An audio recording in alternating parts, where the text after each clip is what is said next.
Ini bisa didengar ya dengan baik ya sama untuk yang di PPT-nya.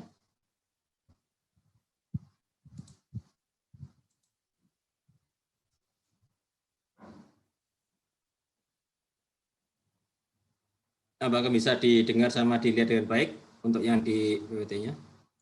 Bisa ya? Siap dengar, Pak. Dengar ya. Baik, kemarin ini yang saya diminta bantuannya Bu Prima untuk membantu ngajar di mata kuliah ini gitu ya. Jadi secara konsepnya di sini untuk yang di Communication Network ini kita akan mempelajari beberapa hal yang berkaitan dengan di Communication Network. Kemarin mungkin sama Bu Prima sudah diajarkan beberapa hal yang terkait dengan fundamental telekom sistem. Kemudian nanti ada CTI sama aplikasinya. Berarti untuk yang saya ke bagian yang di bagian VPN. VPN ini bukan private number ya, network ini.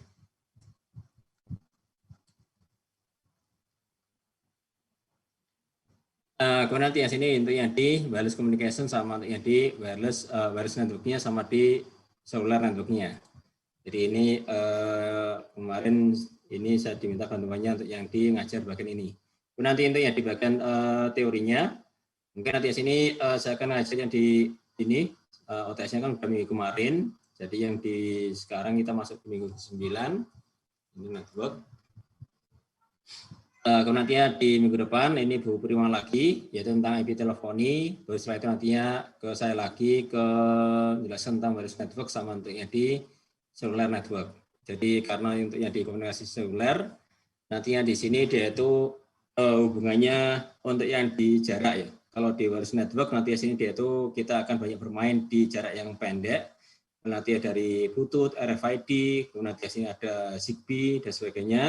Sampai nanti di sini kita akan menginjak ke bagian di cellular network, yaitu nantinya di GSM dan sebagainya dia. Ini yang diisi teorinya. Kemudian nanti untuk di prakteknya, di minggu ini sebenarnya kita di minggu 7 kemarin, tapi kemarin Bu Prima masih mau menjelaskan untuk yang di prakteknya.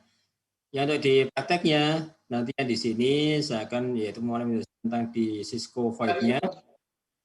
Karena untuk yang di perangkat hardware-nya, yang di sini sementara kita tidak bisa secara apa istilahnya offline, maka nanti di sini kita akan menggunakan simulasi untuk melakukan simulasi di jaringan VoIP dengan menggunakan Cisco. Kemudian nanti di sini untuk yang di Cisco VoIP-nya kita akan mempelajari mulai dari perangkat wireless-nya, sampai nanti di sini dia itu koneksi multiple interface-nya, sampai nanti di sini dia itu koneksi antar di Cisco VoIP-nya.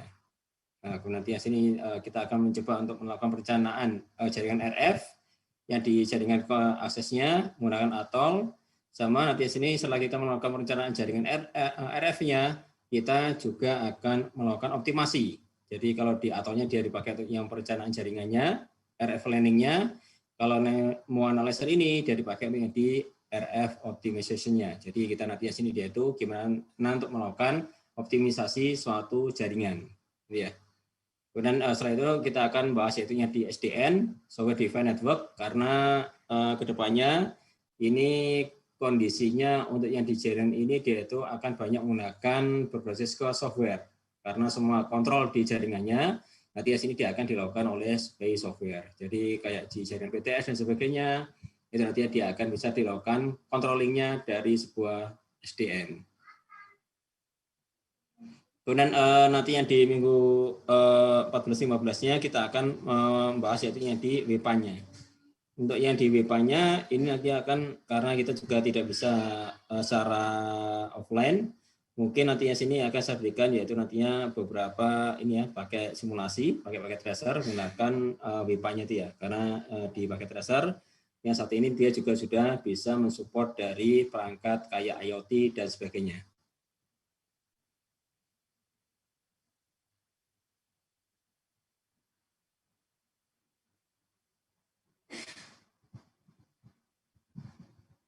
Baik. Baik, kita langsung masuk aja ke bagian di VPN-nya. Saya full screen.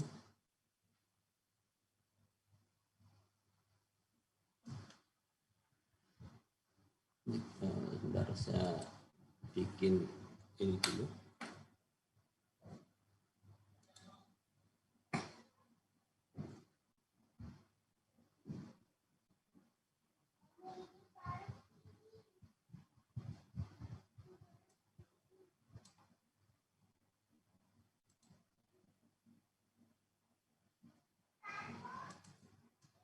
Oke, jadi sini kenapa nanti di sini kita belajar yang di VPN-nya? Ini secara konsepnya karena nantinya di sebelumnya kalian sudah mengenali beberapa jaringan yang ada di ini ya di suatu sistem. Jadi kalau mungkin nanti di sini saya gambarkan, mungkin sebelumnya sudah diterangkan oleh Bu Prima bahwa untuk yang di jaringannya nanti ada berapa, yaitu yang dipakai menjadi ini ya sistem jaringannya yang menggunakannya di VoIP. Nah, kalau nanti sini dia di VoIP-nya dia akan digabungkan juga dengan CTI, yaitu artinya integrasi ke jaringan yang diteleponi secara masih analognya dan sebagainya. Kemudian dari sini nanti dia juga akan bisa digabungkan juga dengan sebuah SDN, Software Defined Network, yang nanti akan kita pelajari berikutnya dan sebagainya ini ya. Jadi termasuk nanti di sini di Bu Prima kalau salah nanti juga ada yang di jaringan fiber optiknya ya, FO-nya. Nah, untuk melakukan integrasi dari semuanya ini, dari ada VoIP, ada CTI, sama nanti ada SDN-nya untuk yang di Software Defined Network-nya, maka nanti dia di integrasinya dia butuh yang namanya sebuah keamanan.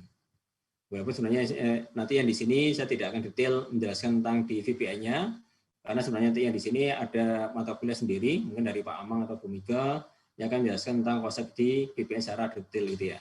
Jadi nanti di sini dia gimana melakukan semacam kayak pertukaran data dan sebagainya, melindungi suatu jaringan, itu nanti akan dijelaskan oleh Pak Amang.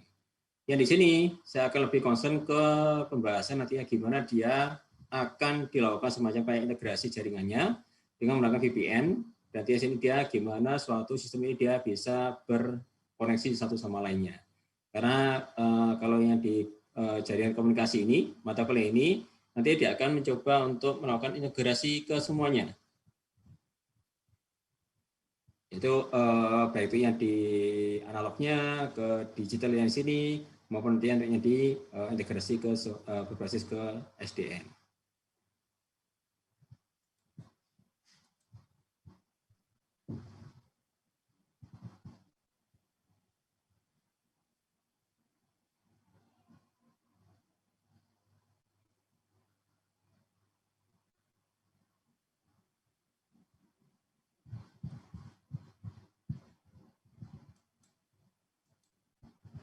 Baik, kemudian nantinya di sini ada berapa tool yang bisa dipakai ya di security-nya.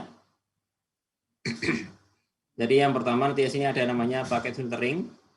Ya, jadi di sini nanti ada berapa untuk yang di ini nanti yang kita tidak begitu menggunakannya ya, mungkin nanti yang sini dia di jaringan kita. Tapi nanti di sini dia itu semacam kayak melindungi jaringan kita dari serangan hacker dan sebagainya. Maka nanti di sini kita bisa melakukan namanya paket filteringnya. Jadi ini dia sebagai firewall-nya. Jadi nanti dari firewall ini nanti di sini dia bisa mencegah dari orang lain atau nanti dari paket lain yang akan masuk ke dalam jaringan kita. Misalkan nanti di sini yang di suatu jaringan sistem CTI atau di dalamnya ada VoIP gitu ya, ya sudah kita bangun. Nah di sini otomatis kan dia ada banyak sekali ada user yang lainnya yang kepingin masuk ke dalam jaringan kita gitu ya. Atau ada PC, nanti di sini dia akan masuk ke dalam jaringan kita. Nah, jaringan kita nanti di sini dia akan dipasangin dengan sebuah firewall. Nah, dari sebuah firewall lagi ini dia akan mencoba untuk memblokir semua ini ya, paket yang tidak diinginkan. Jadi semacam kayak kita masuk ke ini ya, apa kayak di istana negara dan sebagainya, kan di situ kan dia protokol keamanan dia sangat tinggi sekali gitu ya. Jadi dicek dan sebagainya, bahkan nantinya di suatu perumahan, kayak di perumahan saya itu ya, nanti masuk ke perumahan juga nanti akan dicek. Nah, nanti ada KTP-nya, nanti ada atau dia ada SIM-nya dan sebagainya untuk masuk ke suatu perumahan. Apalagi kalau dia akan masuk ke suatu istana negara itu ya. Dia akan dilakukan di pengecekan secara lebih ketat untuk masuk ke dalam suatu area yang dijaga di sini ya. Nah ini juga sama nantinya untuk ya di kondisi jaringan, maka nanti akan diberikan suatu firewall-nya untuk mencegah hal yang tidak diinginkan dari sini.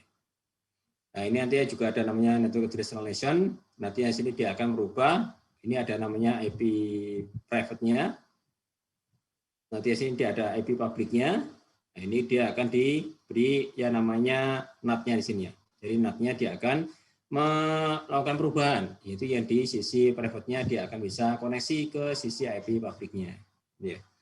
Nanti ada proxy service-nya, ini kayak di jaringannya PANS, bahwa nanti sini untuk yang di jaringan sini, agar bisa koneksi keluar, dia akan dicek oleh yang namanya proxy. Jadi proxy ini dia akan record semua aktivitas yang dilakukan oleh si user di dalam jaringan sini ya. Karena dia ada LAN dan sebagainya, semuanya akan direkod oleh si proxy ini. Ini juga nanti ada namanya autentikasi server, nanti akan memungkinkan user untuk memisahkan antara layanan dan autentikasi server. Ini ya, ini ada NIS, ada Kerberos dan sebagainya.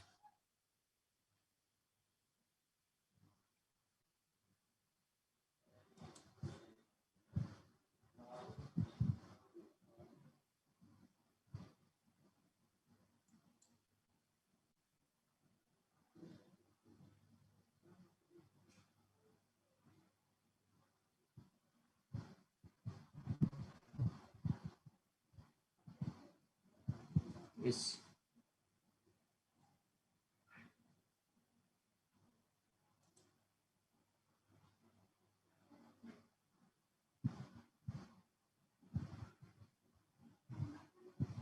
Baik, untuk yang di sini ada definisi VPN. Nanti di sini ada 2 grup atau lebih ingin komunikasi secara aman lewat jaringan publik. Kemudian nanti di sini ada untuk yang di VPN-nya nanti bekerja pada network layer ini ya. Jadi secara konsepnya kita akan membuat suatu jaringan kayak misalkan nantinya sini kita akan bikin suatu VoIP gitu ya. Jaringan VoIP yang ada di PANS. Saat ini kan di PANS ada 2 kampus yang di luar domisilinya. Jadi PANS yang di Surabaya yang di sini. Kemudian ada PANS yang ada di Sumeneb. Sama satu lagi yaitu yang ada di Lamongan. Nah, yang di sini, misalkan nantinya sini dia ada jaringan VoIP-nya. Kayak di PANS kan dia juga di Guru Pasca, dia ada jaringan VoIP-nya. Yang di sini, ini juga sama, dia ada jaringan VoIP-nya. Ini ada jaringan VoIP-nya. Ya. Maka nanti di sini dia untuk yang di, kalau dia misalnya kan di sini dia itu untuk koneksi antara di Lamongan, di Surabaya, kemudian ada di Sumeneb, dia lewat jaringan publik ini ya. Dia lewat dari jaringan Telkom ini ya misalnya. Atau ini dia misalnya dia pakai lewat jaringannya Indosat, maka secara otomatis dia akan bisa semua datanya dilewatkan di sini, dia nanti akan bisa dilihat oleh si hacker itu ya. Jadi oleh orang lain nanti sini dia akan bisa dilihat atau diamati. Nah nanti dengan adanya VPN, maka semua data yang dari sini, yaitu yang di Lamongan, di Surabaya, sama di Sumeneb, nanti di sini dia akan bisa dilewatkan sebuah jalur yang aman, gitu ya. Jadi dia tidak dilewatkan jalur yang umum kayak gini, tapi nantinya di sini dia akan dibuatkan sebuah jalur yang aman. Ya, untuk koneksinya antara di Lamongan sama yang untuk yang di Sumenebnya ini, di Surabaya. Yang di sini juga sama, untuk yang di Surabaya ke Sumenebnya juga nanti akan dibuatkan jalur yang aman. Ya. Jadi artinya jalurnya ini dia hanya khusus dipakai untuk yang koneksinya miliknya PANS untuk yang di VoIP ini ya. Ya. Jadi ini secara konsepnya di sini nanti akan dibuatkan semacam kayak komunikasi dari satu lokasi ke lokasi yang lainnya. Nanti di sini dia itu pakai namanya VoIP-nya ini. Kemudian nanti di sini dia tentunya di VPN-nya, ini dia akan dipakai namanya tunneling. Jadi tunneling kan dia membuatkan semacam kayak jalur tunggal kayak gini untuk komunikasinya. Ini yang namanya dia dibuat tunnel atau dia jalurnya ini. Kemudian untuk yang di VPN-nya juga ada namanya fungsi confidentiality. Ini ada integrity, sama nanti ada yang namanya authentication. Ini saya pikir nantinya di Pak Amang akan lebih dijelaskan lebih detail. Ini masing-masing bagian ini ya. Nantinya saya akan mencoba untuk melakukan integrasi dari semuanya. Jadi berarti kalian juga punya gambaran. Kalian sudah memiliki, mungkin nanti sudah mendapatkan mata kuliah tentang security. Nanti di sini dia sudah mendapatkan tentang di communication network. Nah sekarang gimana ini ya mengintegrasikan semuanya. antara di jaringannya VoIP, kemudian di security, nanti menjadi satu kesatuan jaringan tunggal. Nah, gitu ya. Ini untuk yang di VPN-nya ada perpaduan dua teknologi, yaitu dia tunneling-nya sama dia untuk yang di bagian enkripsinya ini ya. Jadi untuk yang di tunneling-nya, di sini dia untuk yang di bagian pengajakan koneksi datanya, jaringannya. Jadi secara konsepnya ini dia yang disebut dia sebagai tunneling.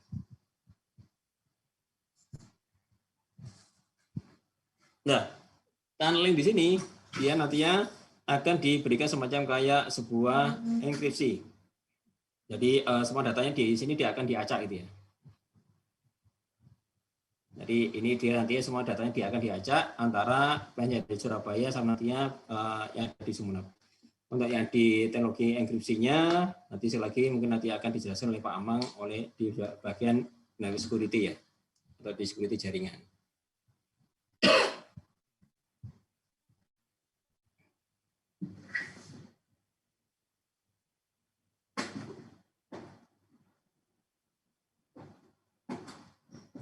Ini ya, ini untuk yang di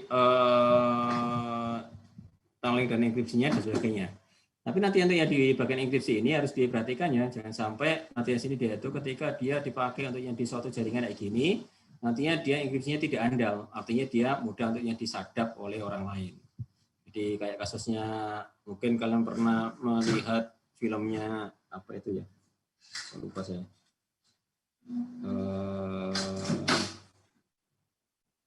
Yang Alan Turing itu ya, mungkin ada yang pernah, yang dianggap dia sebagai bapaknya komputer ini ya, karena dia berhasil untuk membuat ini ya, pada waktu itu kan dia ada perang dunia kedua antara pertama atau kedua ini ya, yang kedua ya, yaitu antara Jerman sama Inggris itu ya. Nah, Alan Turing ini kan dia diminta untuk membuatkan semacam ini ya, alat yang bisa untuk mendekripsi, yaitu semua pesan yang dikirim oleh pasukannya Jerman. Nah ini ya, jadi kalau Jerman waktu itu di enkripsi yang namanya Enigma. Jadi istilahnya dia dengan motor Enigma gini, dia mengirim semua informasi rahasia lewat jaringan wireless. Nah waktu itu tugasnya Alan Turing, nanti sini dia itu mendekripsi semua pesan yang dikirimkan oleh pasukan Jerman. Hanya oh ya, judul filmnya nggak salah Imitation Game ya. Ini bagus ini ya. Hanya si Alan Turing ini dia itu berhasil untuk membuatkan ini ya, alatnya itu, sehingga semua kode-kode informasi yang dikirim oleh pasukan Jerman bisa dibaca oleh pasukan Inggris. Dan itulah kenapa yang di apa istilahnya, di Perang Dunia Kedua, Jerman bisa kalah sama pasukan sekutu gitu ya. Waktu itu Jerman juga bingung ya, kenapa dia itu bisa ditebak itu ya. Jadi dia gerak ke sini, dia itu bisa ditebak. Gerak ke sini, dia bisa ditebak. Karena semua komunikasinya sudah diketahui oleh pasukan Inggris. Termasuk Jepang ketika perang lawan Amerika dia.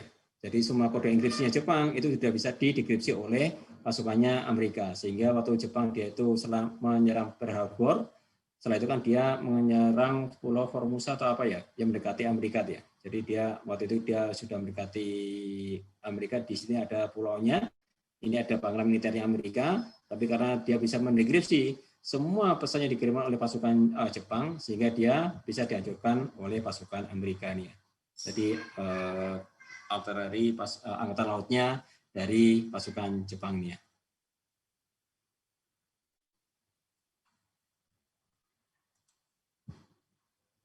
Oke, kemudian yang berikutnya, ini kita akan coba memahami kapan VPN ini dia akan digunakan. Dia. Jadi untuk yang di penggunaannya, nantinya biasanya dia akan diterapkan pada lokasi yang terpisah secara geografis. Menggunakan tunneling dan software, dan komputer terkoneksi secara logis ke jaringan yang tidak terkoneksi secara fisik ini ya. Jadi kayak tadi ya, ini di antara di Surabaya, di Lamongan, sama di Sumeneb, dia kepingin untuk yang saling koneksi satu sama lainnya, maka nanti sini dia itu bisa dikoneksikan pakai yang menggunakan VPN-nya ini. Ini juga nantinya akan menggunakan koneksi yang aman untuk yang di jaringan bisnisnya. Nanti di sini dia itu ada biayanya, lebih hemat 70% dibandingkan dengan akses dial-up dan modem biasa. Karena yang di sini pada intinya kita tinggal sewa ke sisi provider, kemudian nanti di sini di providernya dia akan menyediakan sebuah jaringan yang amannya dia. Ini juga nantinya dapat dijalankan pada berbagai jenis jaringan, termasuk yang di sini yaitu dia internet.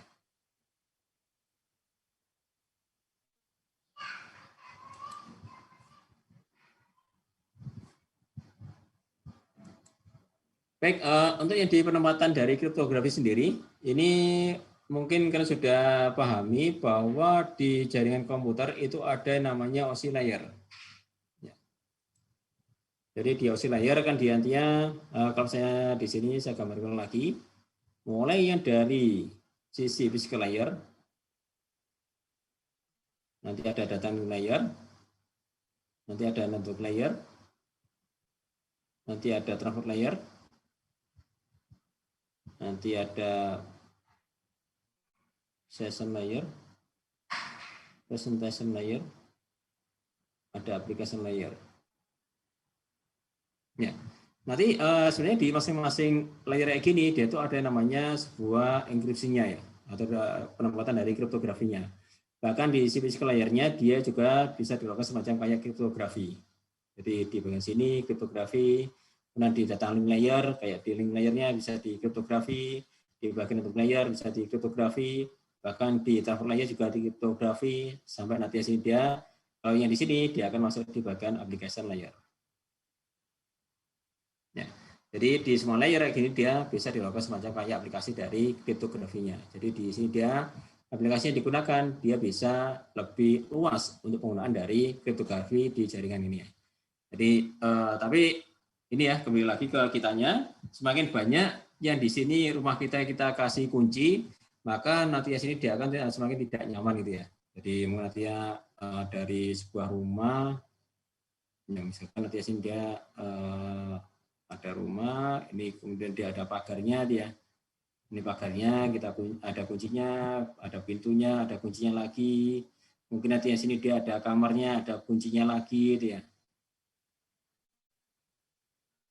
Nah, mungkin nanti di sini dia ini ada toiletnya, dia ada kuncinya lagi. Nah, ini ya. Jadi nanti di sini harus kita dengan seksama untuk ini ya, antara di keamanan sama di kenyamanan kan biasanya dia berbanding terbalik dia. Satu sisi si user dia itu pengen nyaman, sisi yang lainnya kalau dia semakin nyaman dia nantinya juga semakin tidak aman gitu ya. Jadi nanti harus dipikirkan gimana dia tetap nyaman tapi dia tetap aman untuk yang di koneksinya dia. Jadi ada beberapa yang perlu diperhatikan dalam hal pemasangan dari kriptografi atau pemasangan dari sebuah security di sebuah sistem kayak gini. Jadi nanti di sini kalian juga harus bisa milih kira-kira kalau yang di jaringannya sudah saya bangun, kira-kira aplikasi mana yang tepat untuk saya terapkan ke dalam jaringan saya. Atau dia nantinya semacam kayak kriptografi yang mana yang tepat yang nantinya yang akan saya gunakan untuk diterapkan di dalam jaringan yang sudah saya bangun ini.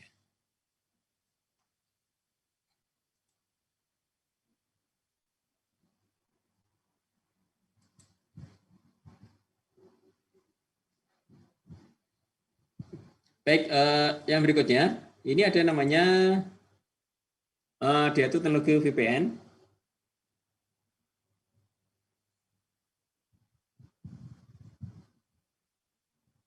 Itu nanti di sini ada namanya trusted user, sama di sini dia ada trusted server.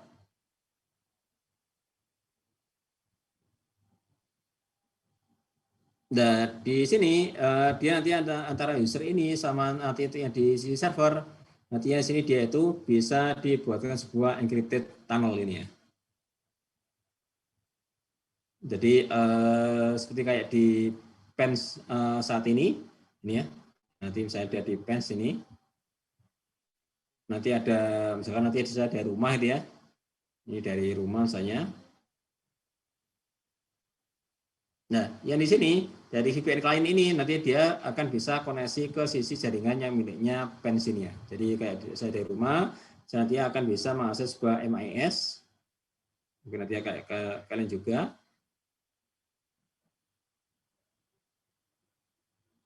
Ya.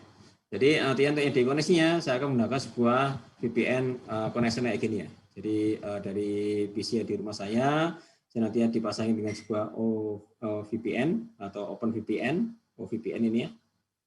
Nanti agar bisa koneksi ke sisi servernya miliknya fans yang ada di sini. Dan nanti di sini dia akan dibuatkan sebuah jalur tunggal. Nanti semuanya sudah terenkripsi. Ya.